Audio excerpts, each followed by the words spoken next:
जल व खनिज वाहिकाओं के द्वारा पत्तियों तक पहुंचाए जाते हैं। ये वाहिकाएं नली के समान होती है तथा जड़, तना, शाखाओं व पत्तियों तक फैली होती है। पोषकों को पत्तियों तक पहुंचाने के लिए ये वाहिकाएं एक सतत मार्ग बनाती है। पत्तियों में एक हरा वर्णक होता है जिसे क्लोरोफिल कहते हैं। क्लोरोफिल सूर्य के प्रकाश की ऊर्जा के संग्रहण करने में पत्तियों की मदद करता है। इस ऊर्जा का उपयोग जल व कार्बन डाइऑक्साइड से खाना बनाने या खाद्य संश्लेषण में होता है।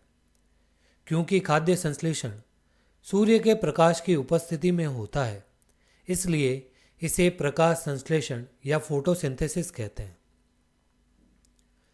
क्लोरोफिल सूर्य का प्रकाश, कार्बन डाइऑक्साइड व जल प्रकाश संश्लेषण के लिए आवश्यक है। यह पृथ्वी पर उपस्थित एक अद्वितीय प्रक्रिया है। सभी जीवों के लिए सूर्य ऊर्जा का चरम स्रोत है। प्रकाश संश्लेषण नहीं होगा तो जीवों को खाद्य उपलब्ध नहीं होगा व उनका अस्तित्व ही संकट में पड़ जाएगा।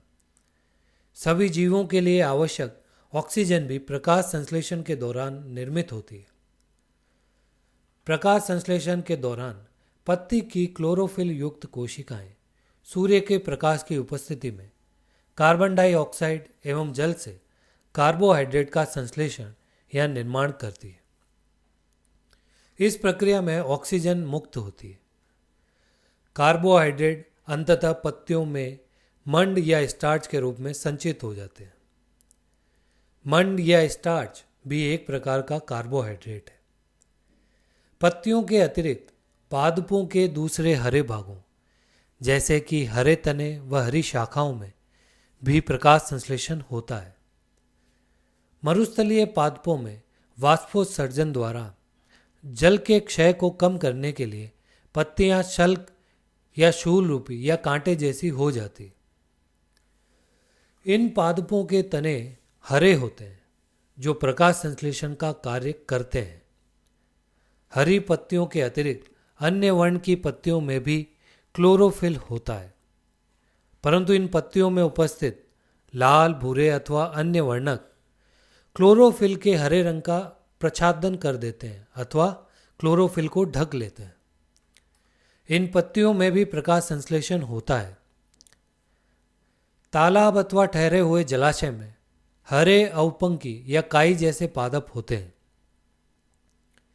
ये सामान्यतः कुछ जीवों की वृद्धि के कारण बनते हैं जिन्हें शैवाल या एल्गी कहते हैं। शैवालों में भी क्लोरोफिल होता है जिस कारण ये हरे रंग के दिखाई देते हैं। शैवाल भी प्रकाश संश्लेषण द्वारा अपना भोजन स्वयं बनाते हैं। प्रकाश संश्लेषण प्रक्रिया द्वारा पादप कार्बोहाइड्रेट का संश्लेषण करते हैं।